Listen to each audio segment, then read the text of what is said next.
What is up, guys? Pie Muffin here, and we are back with our Tales-related video. So, today, we have some stuff to talk about. We have this Famitsu article that our good friends over at Abyssal Chronicles were very kind enough to translate the article about the interview with Tomizawa about kind of Tales of Arise, upcoming stuff, all that good stuff. So I figured I'd make a video. We'll kind of go through everything, and then I'll kind of talk about my thoughts, and I'll encourage anyone down below who wants to share their thoughts about everything, whether it's Tales of Arise, whether it's the upcoming stuff. I definitely want to hear what everyone's opinions are on just kind of everything Tales right now, because we are kind of in a quiet period right now. Obviously, Tales of Arise came out, as crazy as it is to say, it hasn't been half a year yet, but we're getting close to it coming out like half a year ago. It's been about 4 months now, I believe. Yeah, like around 4 months now. I think it's been actually a little more. Anyways, so obviously we've had that, Luminaria came out in November, I believe. I believe it's been out for like 2 months now. But of course now we're kind of in this like quiet period, which obviously does happen after, a main title comes out. And of course fans are just wondering, what's going to come next? What should we expect? The popular theory that I do stand behind is we're probably going to get a port or a remaster of some kind. I don't think a remake would be next, because I feel like a remake is a very big project. Even if they, obviously it says remakes right here, they are talking about it. But my point is that I would expect a remaster or a port before a remake. So, like, if they're going to do a remake for maybe the 30th anniversary, let's say, we get close to 2025 and a remake is where they want to go with this. I think that would be our 2025 title, and then the next mainline game would be sometime after that. I don't think it would be like 5 years later after that again, but like if they want to do a remake for, the anniversary, maybe they do like a smaller title before then. So maybe in like 2023 or 2024 we get like a port or like a smaller, maybe they do a new mainline, but it's not as big of a scale as Arise. And then 2025, let's say they decide Fantasia, since, it's the starting child of the series, they remake Fantasia for 2025, and then we get, like, a big new title on, like, an Arise level in, like, 2027. Which is still really, really far away, but who knows? We're going to have to see what they say here. But yeah, so I guess without further ado, let's dive into this. There also is another I'm not sure if it's in here, but there is another thing I read that if it's not in here, I will bring it up at the end. It has to do with some stuff that kind of went on during the development of Arise. But if it's in here, then obviously I'll mention that this, like, this is the thing that I was going to talk about. But I'll save that for the end in case it's not in here. So let's take a look. From the huge Tales of Arise spread in the latest issue of Weekly Famitsu, Tales of Arise and Tales of Series general producer Yusuke Tomizawa discusses fan questions. For those who bumped into this first post, it would be best to first read the results of the player survey that Famitsu held for Tales of Arise. Some of the questions that Tomizawa answers in the interview are... Okay, so let's just open this in another tab. So we can... Okay, so this has to do with, like, favorite characters and stuff and what people voted for. We'll go over that... Let's just go over it first, since the questions in here are going to be important. So, okay, so this is just telling us, what gender, people are that voted. 47% male, 46% female, and 7% undisclosed. So, it's almost a 50-50 split between, male and female fans. Borders demographic state. Oh, this is ages and stuff. Okay. What's the big? So 20-year-old and below seems to be the biggest, and then of course 30, which makes sense. 20 and 30, because you're thinking a lot of people who are voting are probably been fans since the series came out, and they were probably in the 10 to 20-year-old brackets when the series was starting, and now around this area. So that makes sense. How would you rate the game overall? Okay, so this is for Tales of Arise. So most votes, gave it 5 stars. A lot of people loved it. Okay, yeah, mostly 4 and 5 stars. Half the voters gave full marks for the game, praising it as one of the best RPGs they've played in a while, as well as the graphical improvements, characters, and story. One of the lower ratings cited somewhat imbalance between enemy difficulties, as well as the heavy usage of items, probably for CP. By the way, I will give my opinion, and of course, take my opinion with a grain of salt. It's just my opinion, not fact. Just kind of how I felt about certain things. Like, for example, when they mention here imbalances between enemy difficulties, as well as the heavy usage of items. What it just comes down to me, I didn't really have an issue with the enemy difficulties. What I guess I had an issue with personally was just that, normal mobs would sometimes take as long to kill as like a mini boss. And it wasn't that they were hard, they were damage sponges. So after a while, battles did start to get tiresome for like enemy mobs and stuff like that. So that was my issue with that. But the whole CP thing, I don't think I would have had an issue with it if we just obtained Gold the normal way. I think Gold is the bigger issue rather than the CP, because you only got Gold for doing specific things or by selling the little trinkets. And you didn't actually get Gold from actually winning fights. So that was something I wasn't really a fan of. What character do you enjoy playing most in battle? Obviously, Alphen's going to win. Every main Tales game always has people who usually just... And I'm one of those people. I'm not saying everyone, by the way. But a decent amount, as you can tell by this, just play as the main character. Not a lot of... Because I feel like in most Tales games, the main character is meant to be the most versatile, playstyle-wise, of the group, so that most people, even if, they do some changes, because, for most Tales games, it's usually a sword fighter, but there are some exceptions, like Jude and Senel, being fist fighters, but for the most part, it's a sword fighter, so I just feel like Alphen was definitely the most, I'm not going to take back versatile and just say the easiest to jump into. I feel like the main character is always going to be the one that's the easiest to get used to. So, most people played as Alphen. Almost half the people who voted played as Alphen. Second place was Rinwell. That's actually surprising to me. I mean, I played as her a decent amount, definitely not in my playthrough, but on my own. And it is interesting the different kind of take they did on mages with this, so that was pretty fun. Dohalim 3rd, Law 4th, Kisara 5th, and then Shion. Wow, Shion got the least amount of votes for being played. I guess because she's a healer. I mean, Dohalim is a pseudo-healer as well, but I guess a lot of people just really didn't enjoy playing as Shion. Or just, maybe she wasn't easy enough for people to kind of hop into, since she was, a gunslinger. Okay. Voters praised Alphen for his ease in making combos, his strength, as well as his stylishness in battle, especially with the blazing sword. Alphen aside, our magic users are also in the lead. Rinwell's ability to combo, as well as magic charge feature with praise. The same was said for Dohalim's rod extension. Okay. Very cool. Which character did you like the best in Tales of Arise? Okay, so these are all the voted characters. I guess they only included the important one. Okay, so mostly the main cast. Oh, and there is wait. There are people who responded with I like all of them, or the cameo characters. Okay.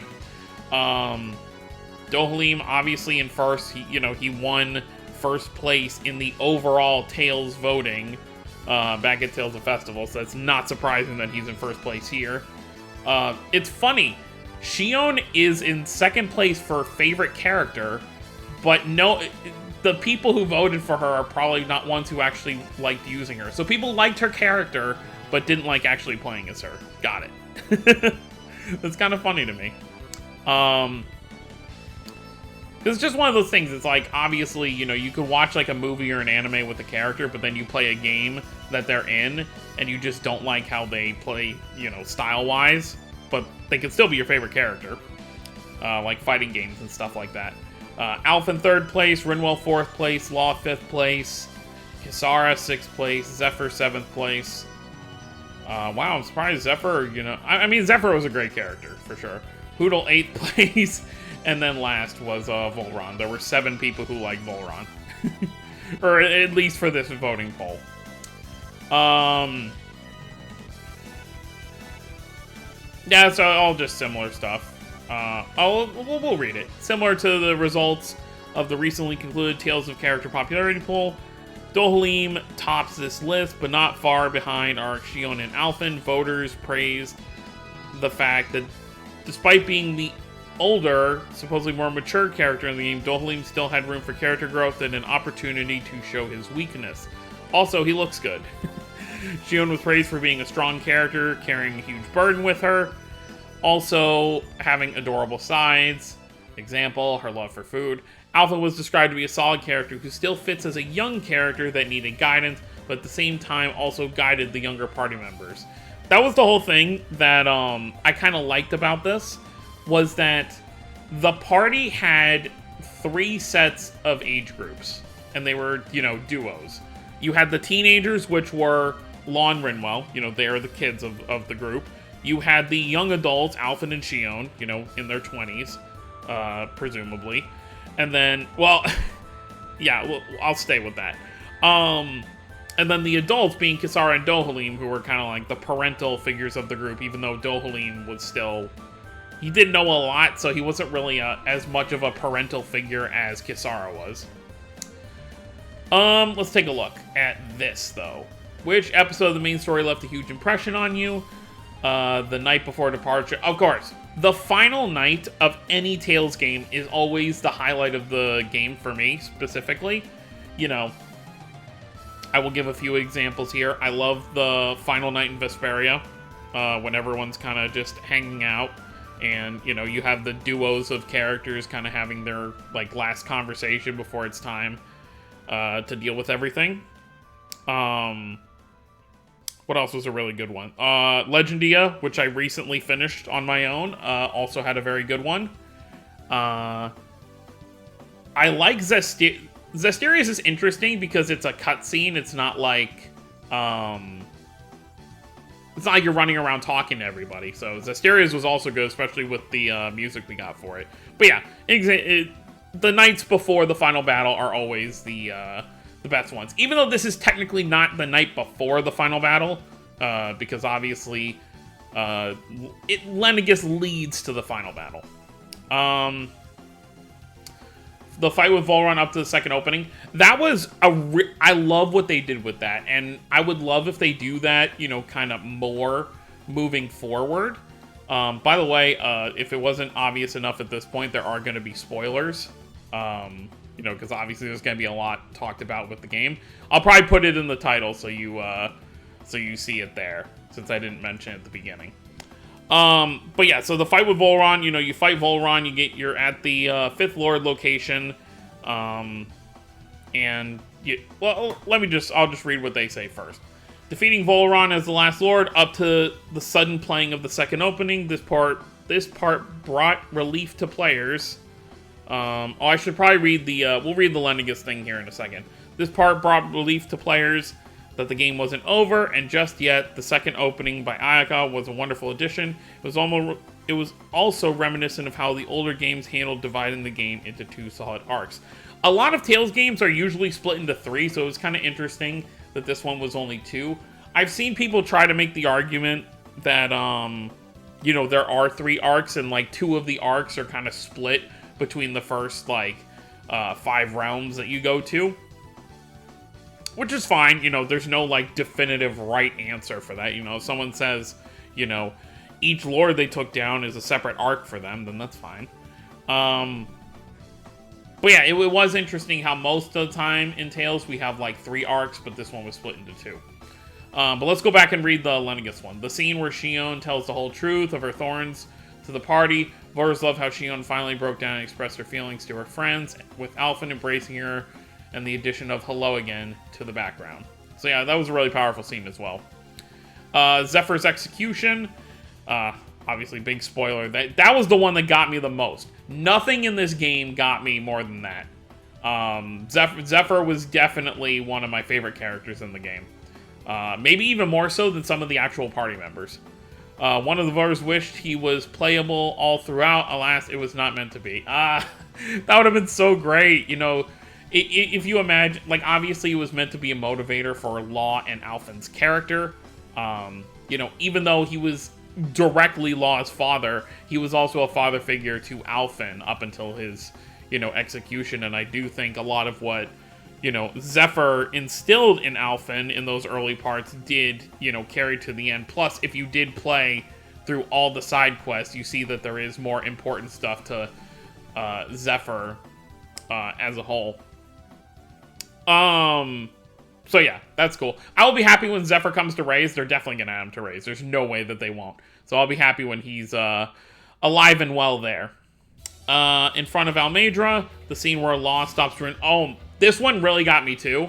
I didn't cry to this one. Like, I cried during the Zephyr execution. I didn't cry at this one, but this one was still powerful. Law jumps in front of the attack, and then I don't remember exactly his wording, but he was saying, he was like, I don't want you to... he was saying something how he basically didn't want to see her with that look on her face, the look full of rage. And that was a really powerful scene as well. I really like that one. These two are definitely my top ones.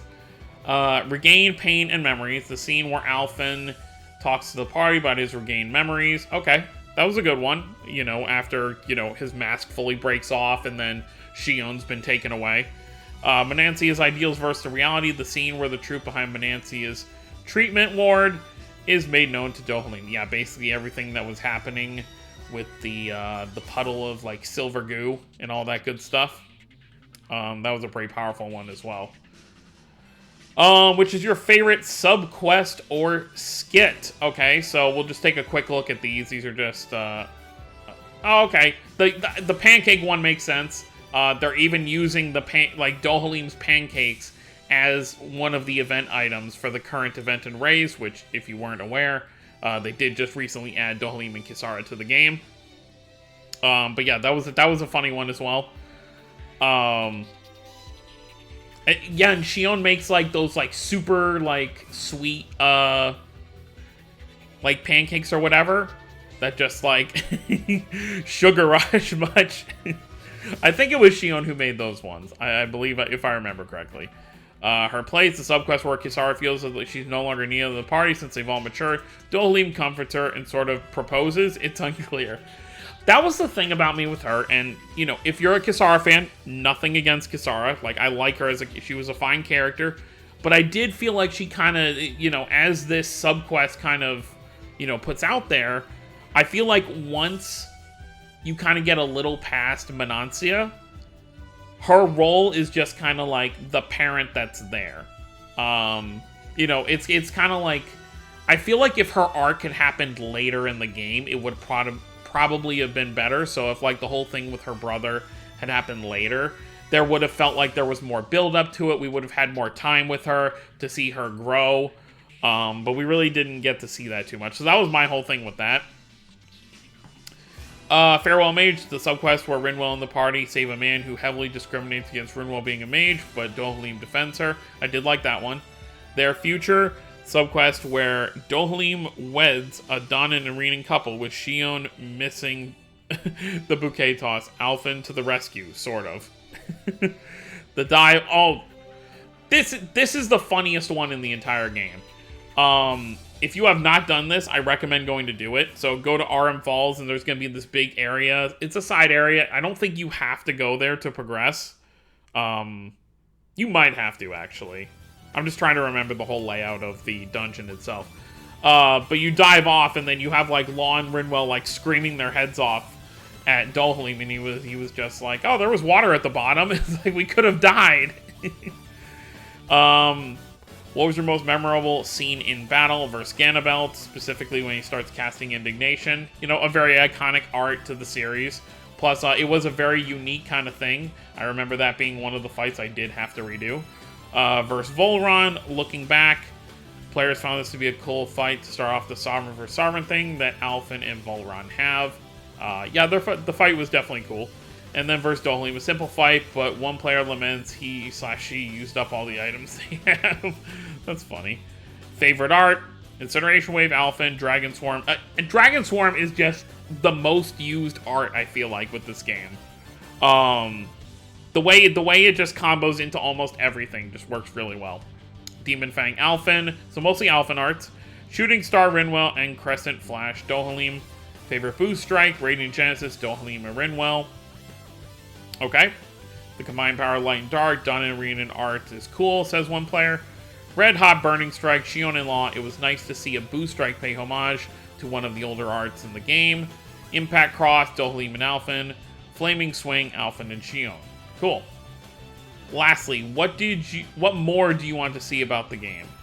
There was no particular order. Additional story DLC or DLC of character episodes. A DLC about Volron and Alphen's past.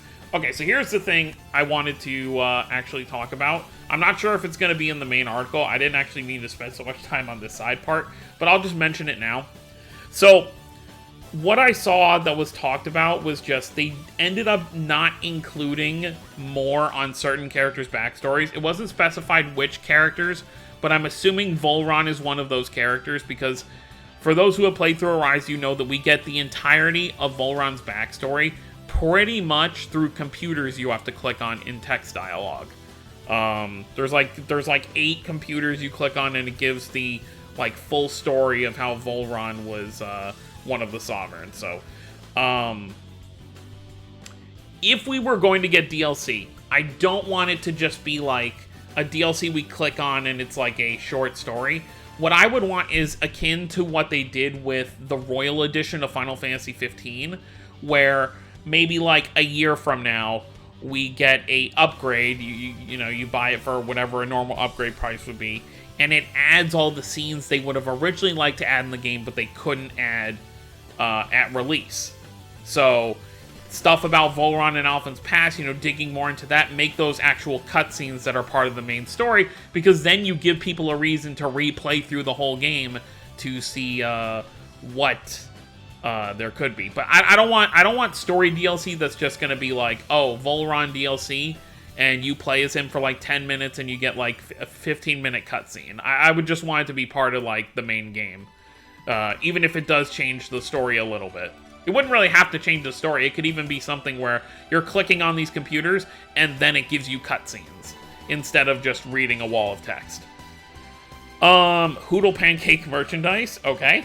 Multiplayer, of course, you know, a lot of people were very vocal, even before the game was coming out, that they want to be able to have their couch co-op with the game, which I totally understand.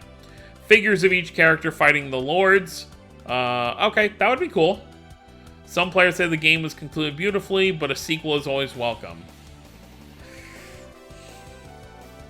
I don't know. I don't think there's really anything to do with a sequel.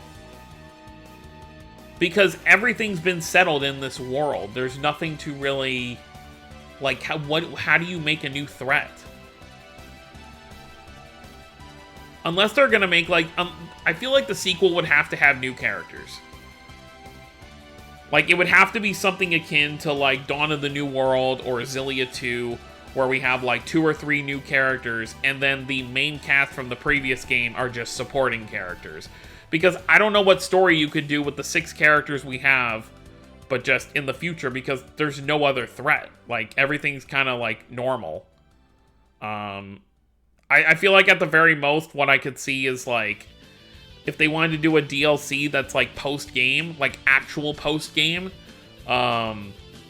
maybe it leads up to Alphen and Shion's wedding. I don't know, stuff like that, but I can't imagine a sequel for Arise. And then anime adaptation.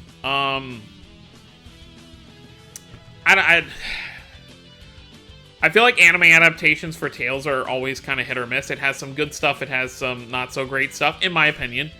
I enjoy the Zestiria anime for what it was. It gave me some stuff that I wish had been in the game, but it also gave me some stuff I really didn't ever want. So I don't know if I really need an anime adaptation. Realistically, I would prefer an anime adaptation for another game. You know, if they wanted to go back and do like a Xillia anime or something, like if they're gonna like port or remaster Xillia than do an anime for that. But I don't know if I really need an anime for Arise, but who knows? Maybe a lot of people do. Okay, so that's pretty much it for this. Now we can get back to the main thing. Now that we know everything that was said here, we can reference this if we need to. But let's take a look. So, general interview. Let's finally... I already spent 25 minutes talking about the side page, and now we can finally get into this. Alright, so let's talk about this. Tales of Arise was 5 years in development. Worldwide sales have currently exceeded 1.5 million. So that means 1.5 million copies have been sold. And a big chunk of players have Tales of Arise as their entry title for the Tales of series. Which makes sense because a lot of people, you know... I'm not going to knock, you know, whoever is like this, because there are some games I can't go back and play because they're older titles, because I didn't start with them. But a lot of people feel like, even when it comes to Berseria, a lot of non-Tales fans, you know, that were looking to get into the series just say the games look too dated. People are trying to say that even Berseria looks like a PS2 game, which I wholeheartedly disagree, but that is how some people feel. So it makes sense that this would be a lot of people's first entry. There were also a lot of dedicated longtime fans who played Arise, such as those who have been playing Tales since Tales of Fantasia or Tales of Destiny. My first Tales game was Tales of Symphonia back on the Nintendo GameCube. Tales of Arise received huge support and good feedback from the West, and there was also a lot of newcomers from the Western fandom. Most reviews describe Tales of Arise as a high-quality and solid RPG. Cool. Their target in the West audience were those who love JRPGs in general and not just Tales. As compared to Japan, the West doesn't hold any official fan gatherings like Tales of Festival, so they couldn't just make it appeal to Tales fans alone. Yeah, I feel like even if we did have a Tales of Festival out here, it's obviously not going to have the kind of boom that it has over there in Japan. Next generation, PS5, Xbox Series X, release for Tales of Arise was unplanned, but given that their new projected release window for Tales of Arise at the time was 2021, the team deemed it inevitable and as such carried out the development for next generation consoles as they went through the game. I think that was very smart. I think it was, because if you released Arise when it came out, but didn't do the upgrade, it definitely would not have done as well. 100%. Halting game promotion. Oh, so this is obviously when stuff got quiet. Initially planned for a 2020 release, but with COVID-19 pandemic and a 2020 release window unlikely, the development team decided to suspend promotions for the game completely for a time to focus on development alone until they could project the proper release window. With a solid release in mind and more content to show, that was when they resumed promotions. Tomizawa apologizes for those who kept asking, why is there no new game information? Why is there no new information on the game in the past? Establishing the Tales of series brand. So obviously they're talking about, you know, the new logo and everything. Tomizawa, as the new producer, also took time to better establish the Tales of series brand, such as creating social media channels for the games, adjusting the series logo, growing the Tales of YouTube channel, which actually is doing pretty well. You know, I think it's been around for like a year now, and they're like, what are they at, like 70,000 subscribers? Like, that's pretty good. Something around there, I believe. And the like, to form better communication with the fan base. It has been nice to see videos from them, and then of course, all the videos for the mobile games that they make have now been, they put them on there instead of on the regular Bandai, Japanese Bandai channel. Which is mostly Ray's, because Ray's is the one that uploads the most, like, mobile videos. Players... Oh, so they are... Okay, so they're going to talk about this on further expanding the background and stories of the characters. So basically what I was talking about before.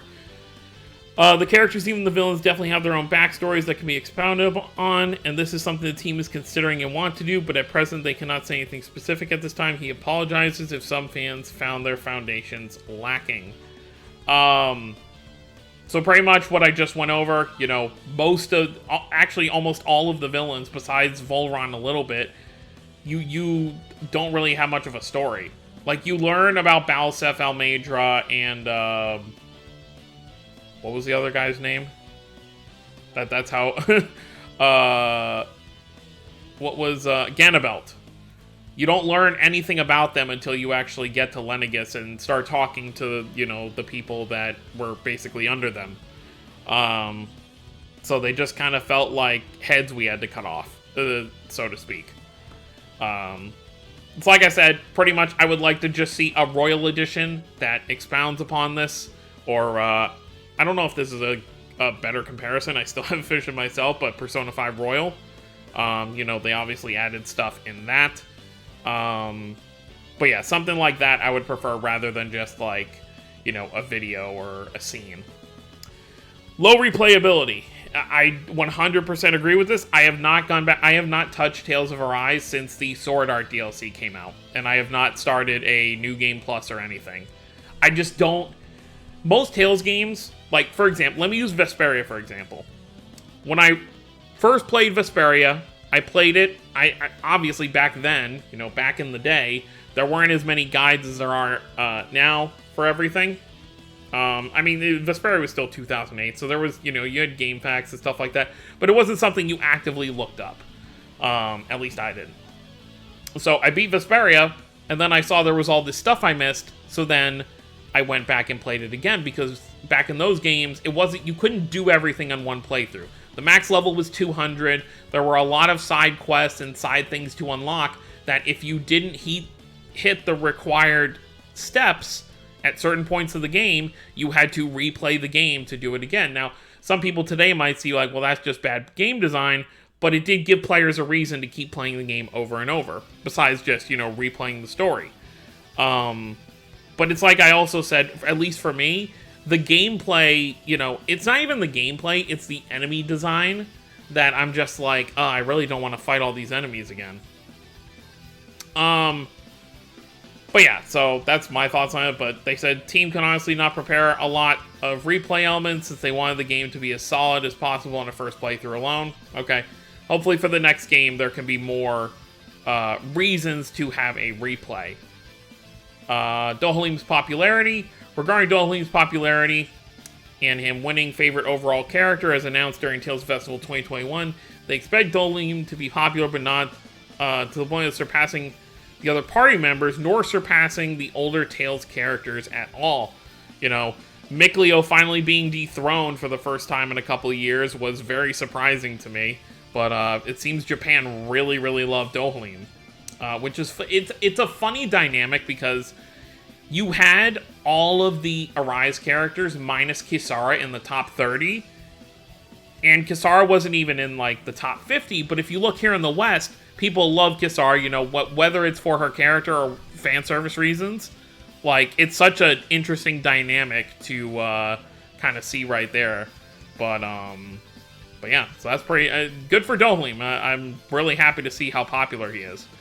Alphen in battle. Regarding Alphen being the favorite in battle, that was expected. Rinwell, they're surprised at, but she was created with the idea of being able to combo and fight aggressively, despite being a mage character in mind. Personally, Tomizawa-san likes playing as Kisara and Shion, but he believes many may find that non-aggressive fighting style unpopular. Scene portrayal and favorite scenes. Tomizawa is a guy that players found the scenes to be powerful. Scenes were created to give the feeling of watching a movie, and the second opening was a way of telling the players that the game is still ongoing. It was, but I feel like also at the same time, this isn't really related to, I mean, it is related to what they're saying, but not, like, as a whole. I feel like the second arc could have been a bit longer. It did feel quite a bit rushed. You know, you spend, like, 40-45 hours in the first act, and then the second act is, like, 15 to 20 hours. So I do wish that the second act was a bit longer if they, you know, since they gave us a second whole opening. Although, interestingly, you know, and you will know this if you watched my playthrough, but there was a lot of side quests I didn't finish until after I'd beaten the game, and most of the bosses from the second opening are from those side quests. So you don't really get the full, you know, so I guess if you add all the side stuff that you're supposed to be doing, then it is a bit longer. But it doesn't add too much story doing those side quests.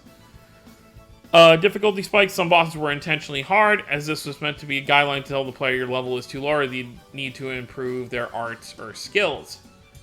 while that is true, there's only so... You can't really grind in this game how you could in a normal Tales game, because they kind of took the modern Pokemon approach with... excuse me.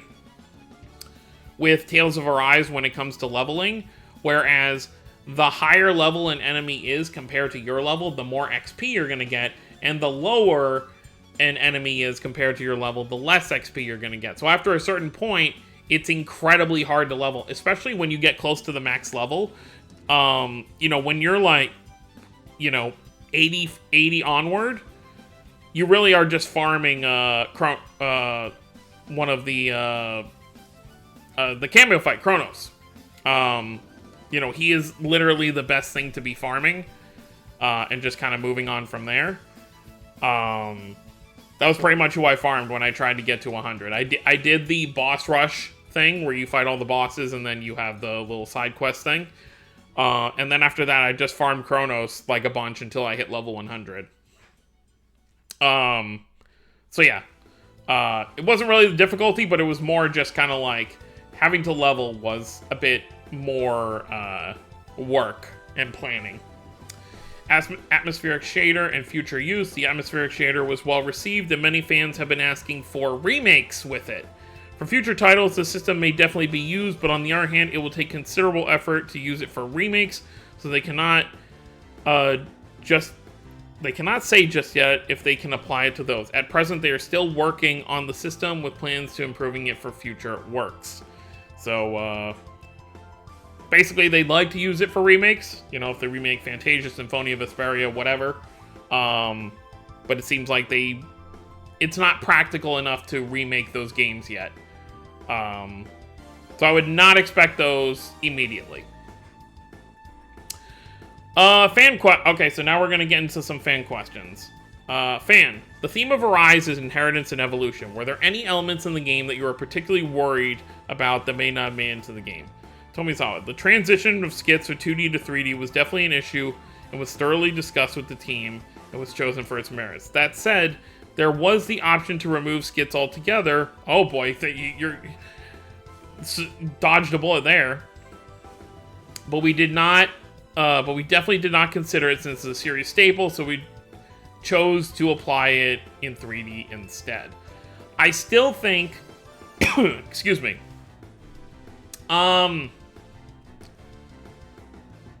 I think I still prefer 2D.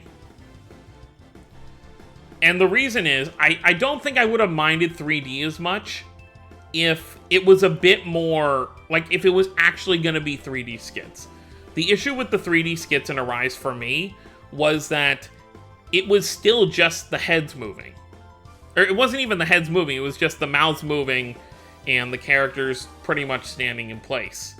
So I really don't feel like...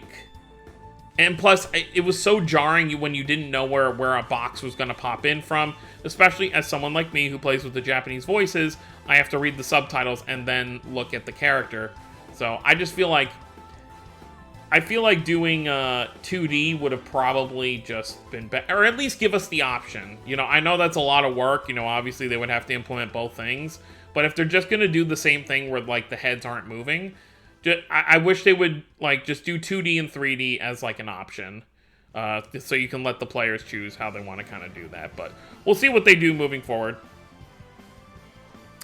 On the difference between 2D and 3D. The in-game 3D models actually look considerably different from their animated 2D counterparts. Was this intentional? Yeah, like Kisara 2D and Kisara 3D look like two totally different characters. Excuse me. We personally think the designs are at their best per medium. The in-game models were designed with the latest 3D CG technology, hence it becomes difficult to translate that into animation, especially parts such as small intricate details. Even so, Ufotable took the designs as much as possible and tried to adapt them. Arise was also an opportunity for us to reconsider the relationship between anime style and 3D CG, how to improve on both. We are still currently thinking and researching on the best method in expressing characters in both mediums. Fan. I feel like there's been a decrease in the usage of 2D art style for the series with Arise, i.e. skit faces, stats, etc. This was indeed decided on making 3D rendering more prominent as a means of making the games more uniform. Expression in 3D is something the series has struggled with in the past and has tried to continue to evolve. And with the rise we wanted to portray, we have finally established an improvement on it. That said, 2D anime style is an irreplaceable staple of the series, hence the amount of animated cutscenes and presence in the 2D opening. While that is true, there's still, like... They said that there were far more animated scenes in this game than the previous games, and while there was more, it wasn't a crazy amount more. I still feel, you know, I've looked at videos where it's like all animated scenes, Tales of Arise, and then when you compare it to Berseria, it's really not that much of an increase. It's like a little bit more, but I don't know. I still feel like I still want to see 2D be more prominent. Like, even if it's just, you know, smaller stuff, you know, like the status screen and stuff like that. I wasn't a fan of the status screen for our menus in Arise. It was just kind of boring to me. So I would have preferred, you know, more 2D stuff, but, you know, they're going with the route they think is going to work. We'll see what they do with the next title. I will say this, though. If they remake a Tales game, I don't want if they remake Fantasia, I still want it to be 2D skids, but maybe I'm holding my breath on that. The game's story and character backgrounds. How was the story of a slave-turned-hero liberating 5 nations developed? Did Alphen come first, or did the story come first? We developed the story first. We wanted to make a story that sympathizes with those who are struggling through their lives. The image of the main character, Alphen, was later developed, and how we wanted the player to experience it from his eyes, or eye. I just say or eye, because, you know, for a while he could only see out of one eye. I mean, he could even see when the full mask was on there, somehow. When did Shion come to Dana? I cannot comment on that at the moment, since this is not something we have established yet. Huh?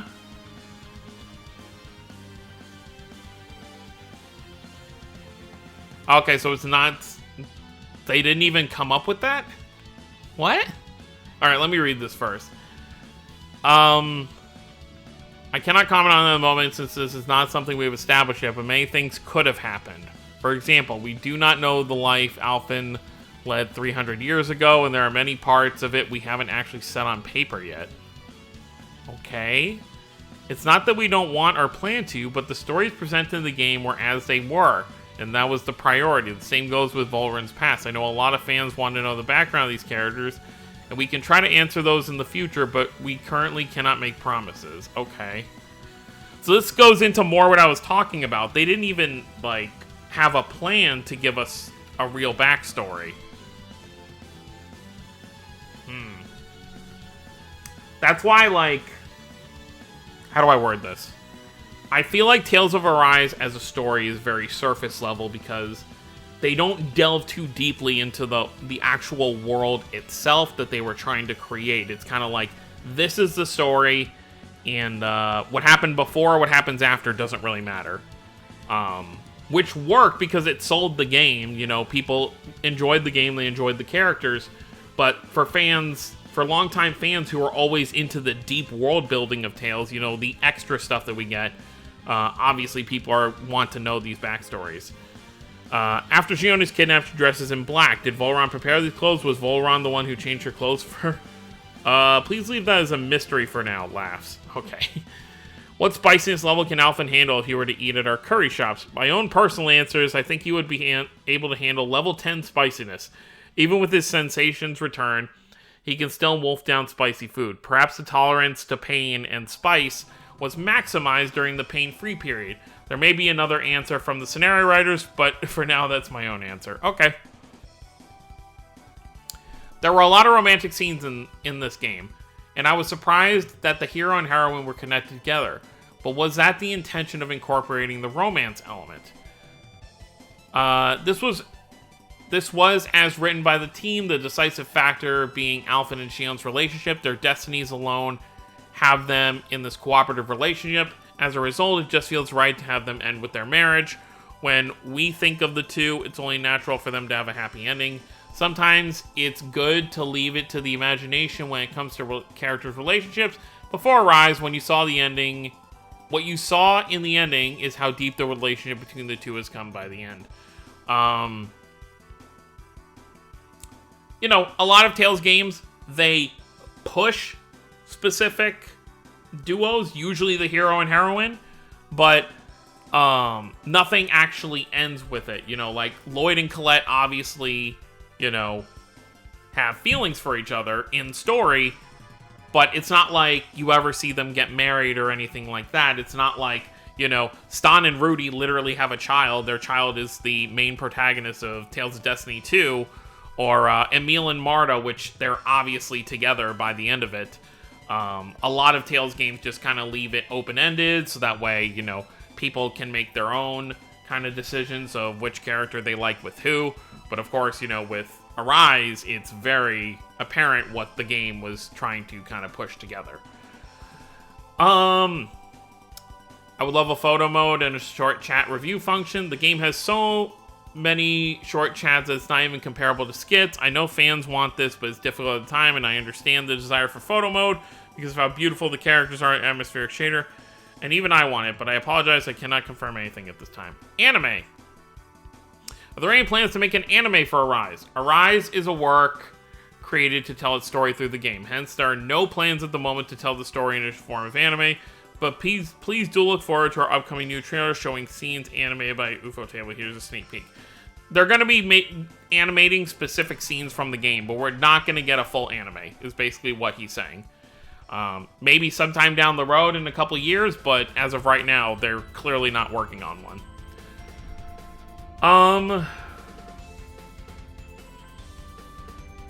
Please publish the story on the development of the game in English. Comment from a French fan. Well, sure, if Famitsu wants to translate everything last. I'm kidding, but we are trying to translate what we can over at Tales of YouTube channel. I'm happy fans want to know about the development process, and I hope more fans will get to know the game through this initiative. Fans, was the casting of Japanese voice actors through auditions? After discussing what we were looking for, we did choose voice actors to have auditions. Some takes, we get to choose the part right away, but some roles, it took a series of auditions. Fan, hello again. It was a great addition. Oh, the song. Hello again was a great addition to the game. It matched it very well. Were there changes in the game story when the song was decided on? No. We decided to use the song when the scenario was already created, and most of the characters, settings, and events were already decided by them. We wouldn't change the story just because of a song. When we were searching for what kind of song would fit, at the time we note the first song in the series, Fantasia from 1995, and miraculously it fit the story theme, so we went with it. Very cool. In previous designs, the game box art always had white backgrounds with the characters. What changed with Arise? We wanted to portray the game stage along with the characters, as well as their position in the world. We wanted to maximize the information being shown on the packaging. Okay. And it looks like this is going to be our last thing. The final question, or the final topic. Upcoming 30th anniversary and remakes.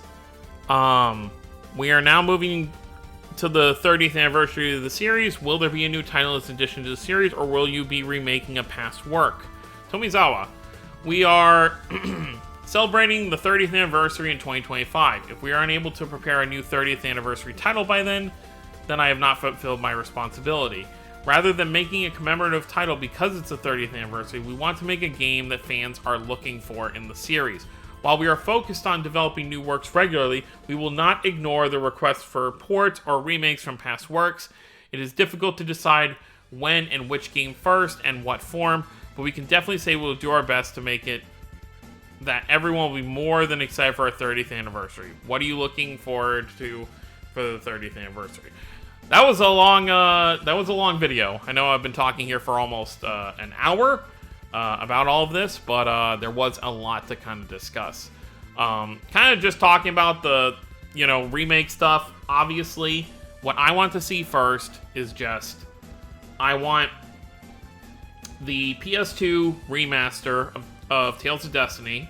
I want Tales of Destiny 2, and I want Tales of Rebirth all to get localized and just be put on modern consoles. I know a lot of people, more so newer fans, will not want to play older looking games like that, but I just think it'd be nice to have games to actually play that we haven't gotten to play over here before. I have played Rebirth. I played in Japanese with a translation guide on the side, but I would like to play it like fully, like actually, you know, the dialogue being in English in game. I don't know if I would expect that they would dub those games, but if they do, then great. But as for like ports and stuff, I think it's fine. Just port, you know, the PS3 games. You know, give them an HD upgrade.